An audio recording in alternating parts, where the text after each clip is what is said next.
আমার মামুনুল হক বাংলাদেশে দাঁড়াইলেই তো যেখানে দাঁড়ায় সেখানেই তো মিছিল হয়ে যায়। আল্লামা মামুনুল হক হাঁটলেই তো লাখো মানুষের পিছনে দাঁড়ায় যায়। তাইলে এটা আবার বলতে হয় নাকি? মামুনুল হককে চেনো না? হ্যাঁ, শেখুল হাদিস আল্লামা আজিজুল হকের সন্তান চেনো না? ওলামায়ে কেরাম এখন তৃতীয় পক্ষ হয়ে গেছে। ওলামায়ে কেরাম এখন চিনে না। এই বাংলাদেশের 16 বছরের ফ্যাসিস্টে, এই জালেমের জুলুমবাজের জুলুম ওলামায়ে কেরাম সহ্য করে নাই। ওলামায়ে কেরাম জেল খাটে নাই। ওলামায়ে কেরামের তাজা খুন ঝরে নাই আপনার। তাইলে 5ই মের সেই রক্ত কি মুছে গেছে জমিন থেকে? 2013 সালের 5ই মের রক্ত আল্লাহ রাসূলের ইজ্জতের জন্য, দ্বীনের জন্য, কালেমার জমিন, হেফাজতে ইসলাম, ইসলামের পবিত্রতার জন্য রক্ত ছড়িয়েছে। অতএব আমরা উস্কানি বুঝি না, আমরা উস্কানি দিতে চাইও না। কিন্তু উলামায়ে কেরাম থেকে বিচ্ছিন্ন হয়ে শীর্ষস্থানীয় বুজুর্গ, সংখ্যা গরিষ্ঠ উলামায়ে কেরাম থেকে বিচ্ছিন্ন কোন গোষ্ঠী দ্বীনের নামে কোন কাজ করতে পারবে না। পারবে না, শুধু টিকবে না, জীবন যায় যাবে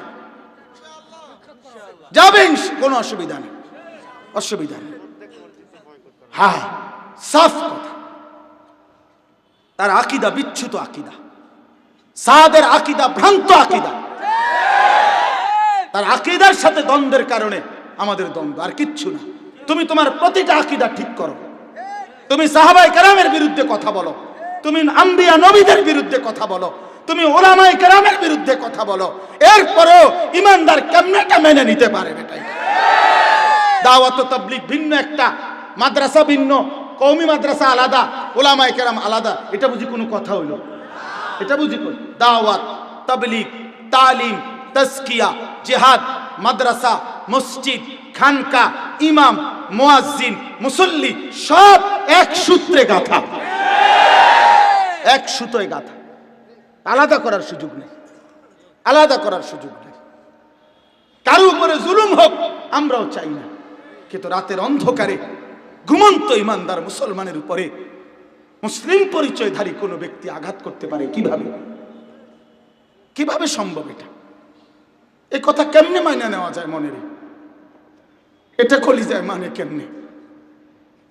যে হাফেজ সাহেব আল্লাহর কোরআন বাচ্চারে পড়ায়া যে আঙ্গুল দিয়া কোরআন উল্টায়, এমন ইমানদার হাফেজ সাহেবের আঙ্গুল কাইটা ফেলে দিল কেন?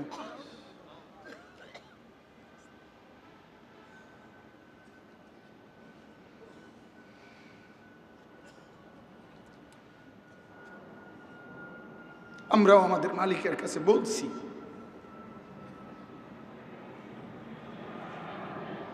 আমরাও মজলুমের বিজয় চাই এবং আমরা বিশ্বাস করি ইনশাআল্লাহ মজলুমের বিজয় হবে, জালেমের পতন হবে। একক জালেমও টিকে না, সংঘবদ্ধ জালেমও টিকে না। জুলুম যেই করুক, আমি করলে আমি টিকব না, আপনি করলে আপনি টিকবেন না, ঠিক কিনা বলে? আল্লাহ আমাদেরকে বুঝ দান করেন। এই জন্য আমার অনুরোধ, বাবা তোমরা নওজোয়ান, তোমরা আল্লাহর রাস্তা থেকে ছুটে যেও না, ছুটে যেও উলামায়ে কেরামের তত্ত্বাবধানে নিজের ঈমান, নিজের আখলাক, নিজের জিন্দেগি সুন্দর করার চেষ্টা করো। আল্লাহ আমাদের সবাইকে তৌফিক দান করুন। আল্লাহ আমাদেরকে কবুল করে নেন, আল্লাহ আমাদেরকে কবুল করে নেন।